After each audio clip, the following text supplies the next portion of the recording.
Hello everyone, and welcome back. My name is Arthur. Grab a warm cup of coffee or tea, pull up your favorite comfortable chair, and let's take a little trip back in time together. Today, I'd like to share a story with you. A story about an old wooden desk, a forgotten letter, and the quiet magic of memories that bind families together across generations. I hope it brings a smile to your heart today. The story, the Carpenter's secret drawer. The autumn breeze in New England always carries the smell of wood smoke and damp maple leaves. For 72-year-old Thomas, October was a season of quiet reflection. His small woodworking workshop at the edge of the backyard had been his sanctuary for over 40 years. The walls were lined with handsaws, steel chisels, and jars of old iron nails. Thomas sat at his workbench, running his worn, calloused thumb over the grain of an old oak tabletop. He wasn't building something new today. He was restoring an old desk. It was a heavy roll-top desk, built back in 1954 by his own father, Samuel, a master carpenter who taught Thomas everything he knew about wood, patience, and life. The desk had survived decades in the family living room, witnessing Sunday morning radio shows, tax seasons, graduation letters, and birthday cards. After his mother passed away, the desk was moved into the dusty corner of the attic, where it sat forgotten for nearly 15 years. Until Thomas finally decided to bring it back down. Dip by dip, Thomas began stripping away the dark, cracked varnish. As the old finish peeled off, the golden warmth of the original oak began to breathe again.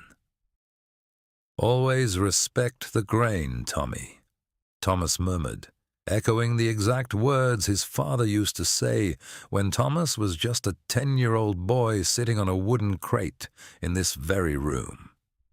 He remembered the summer of 1961, when his father showed him how to sand wood using only fine sandpaper and steady, gentle pressure. Back then, life moved at a different pace.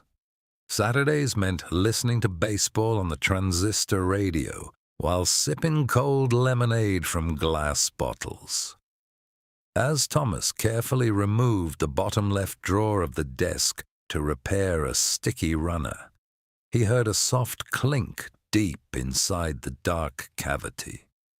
He reached his arm into the narrow space behind the framework, his fingers brushing against a small, dusty bundle tucked into a hidden false back. Pulled into the afternoon sunlight, it revealed itself to be a yellowed envelope wrapped in a faded blue ribbon, smelling faintly of dried lavender and old paper. On the front of the envelope, written in clear, elegant cursive, were the words, "To whoever restores, this desk next." Thomas's heart skipped a beat. He recognized that handwriting instantly. It was his father's precise, neat penmanship from decades ago. With trembling fingers, Thomas untied the soft blue ribbon and carefully unfolded the thick paper tucked inside. "Dear son, or grandchild," the letter began, "if you are reading this, it means you took the time to care for something old instead of throwing it away.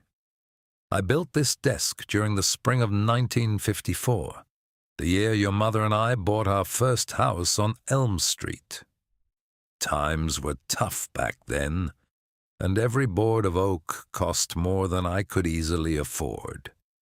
But I wanted to make something that would last longer than I would." The letter went on to describe late nights spent working under a single hanging light bulb while Thomas's mother brought him hot apple cider. "I hid a small piece of our history in this wood," Samuel wrote, "because a house is just walls, but the things we build with love hold our souls." Tucked behind the letter was a small, shiny brass key tied with a piece of twine, along with a black and white photograph. The photograph showed his young parents standing on the front porch of their first home, holding a tiny baby wrapped in a knitted blanket, Thomas himself. Tears welled up in Thomas's eyes as he touched his mother's youthful, smiling face in the photo. He looked at the brass key. He knew every inch of this desk, or so he thought. Where could this key possibly belong? He carefully examined the central lock of the roll-top cover. It was an intricate brass lock that had been jammed shut for as long as he could remember. Thomas inserted the key. It fit perfectly. With a tiny drop of mineral oil and a gentle turn, the lock clicked open with a satisfying snap. The top-slatted door rolled back smoothly, revealing a small center compartment that Thomas had never been able to open before. Inside lay a leather-bound journal filled with his father's daily notes from 1950 to 1980. Reflections on marriage, hard work, and raising children. Beside the journal was an old pocket watch, its gold chain gleaming softly under the workshop lamp. Thomas picked up the pocket watch. When he wound the small crown at the top, the steady, rhythmic tick-tock filled the quiet workshop. It was like hearing his father's heartbeat again after all these years. Just then, the workshop door clicked open. His 7-year-old granddaughter Lily stepped inside, wearing her small red jacket. "Grandpa?" she asked softly, peering through the sawdust-scented air. "Grandma said dinner is almost ready. What are you looking at?" Thomas wiped a stray tear from his cheek and smiled warmly at the young girl. "Come here, Lily. I want to show you something very special." Lily walked over on tiptoe and leaned against his knee, looking at the glowing oak desk, the yellowed letter, and the ticking watch.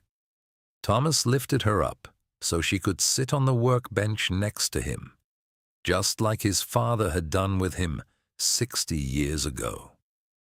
"This desk was built by your great-grandfather," Thomas explained, holding the pocket watch so she could put her ear close to it. Lily's eyes widened with wonder as she listened to the ticking mechanism. "It sounds like a little heart inside," she giggled. "It is a heart, sweetheart," Thomas said gently. "It's the heart of our family." That evening, Thomas began teaching Lily how to use a soft cotton cloth to apply warm beeswax polish to the oak surface. Her small hands worked beside his weathered ones, leaving a brilliant, warm shine on the vintage desk. As the sun dipped below the horizon, painting the October sky in rich shades of amber and rose, the workshop felt full of warmth and light. Thomas knew that one day, many years from now, Lily would sit at this very desk and remember this crisp autumn afternoon. Because true treasures aren't bought in stores. They are carved from love, preserved by care, and passed down from hand to hand. Thank you so much for listening today.